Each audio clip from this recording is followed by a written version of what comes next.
All right, Dave, a lot of big changes. We've been having these conversations now for years. We just got into the coffee piece. You got this whole other company. I think our last conversation, you talked about it. And then in our last conversation, too, you quickly talked about a move from Vancouver Island down to Texas. So let's talk about this other big move. What facilitated you going, to another country and that's a big move.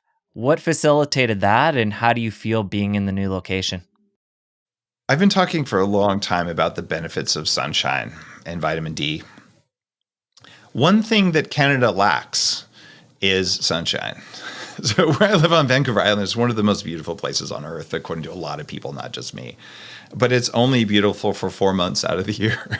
The rest of the time, it's dark at 4:30 and it constantly rains, and you might not see the sun for 2 weeks straight.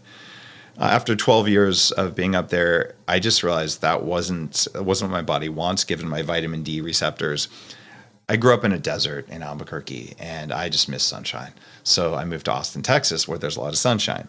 The other thing that I had on my farm is I had sheep. I had a lot of sheep, but I had no community because it's a rural area with a farm. So I just needed to be around vibrant people, good community, and sunshine, availability of good food that I didn't have to grow myself, which is how it was on the island. There wasn't a lot of food that you could buy that you wanted to eat. And also, I'm single, so it seemed like a good place to hang out with people. I got consciously uncoupled about 1.5 years ago in a really mutually beneficial process with my former wife. So we're still good friends and co-parents and all, but this was the right place to be. Got it.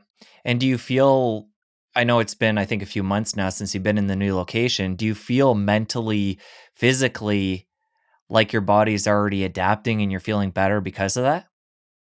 Oh, yeah. It's been hugely regenerative for me. Just being able to look out, I am right now out the window, I can see blue sky. And where I was living for so long, I never saw blue skies. If I was there for a month, there might be a month where I'd see it for 5 minutes. And I had all the lights in the house. I have a circadian lighting company that I started called True Light, right? And it helps. It helps a lot.